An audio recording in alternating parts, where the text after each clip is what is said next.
இனிமேல் தாவேக்காவோ அல்லது விஜயோ என்ன ஆவாங்க இந்த எலெக்ஷனை? தாவேக்கா, விஜய், பாரதிய ஜனதா, அதிமுக இவர்களிடமிருந்து தமிழ்நாட்டை நாம் காப்பாற்ற வேண்டும். அவங்க என்ன ஆவாங்க, ஒன்று என்ன ஆவாங்கன்னு தெளிவாக சொல்ல முடியும்.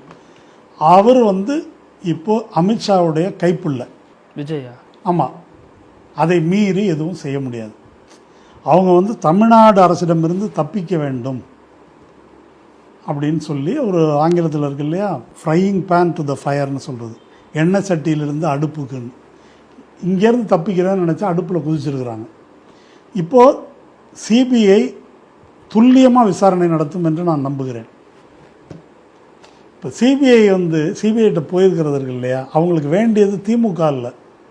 திமுக எப்படி இருந்தாலும் பிஜேபியின் எதிரி, அது தீர்ந்து போச்சு. எதிரியை அடக்கிறதுக்கு அவங்கள்ட்ட ஈடி இருக்குது, அது இருக்குது, இதெல்லாம் இருக்குது. இதெல்லாம் தேவையில்லை அவங்களுக்கு. இதில் எதுவும் நிரூபிக்கவும் முடியாது. இப்போ வசமாக சிக்கியிருக்கிறது யாருன்னா விஜய். இந்த கேஸில் பக்காவாக ஹூக்கை போட்டு நிறுத்திடுவாங்க.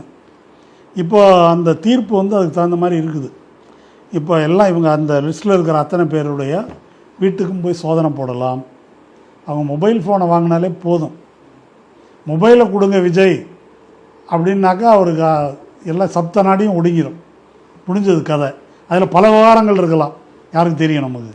அதே மாதிரி ஆதவ் அர்ஜுன், அவர் ரொம்ப நேர்மையான தொழில் நடத்துகிற குடும்ப பாரம்பரியத்திலேருந்து வந்தவர். அவர் லாட்ரி மார்ட்டினுக்கு இடி கேஸு கேரளாவில் மட்டும் 23 இருக்குது. ஆனால் அவர் வெளியில் தான் இருக்கார் இல்லையா. அவர் தான் எலக்ட்ரல் பாண்டில் அதிகபட்சமாக நன்கொடை கொடுத்தவர்.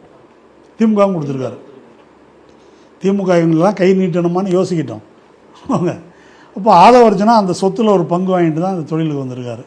லாட்ரி மார்ட்டின் பையன் பிஜேபியில், அவர் மனைவி ஐஜேகே பாரிவேந்தர் கட்சி.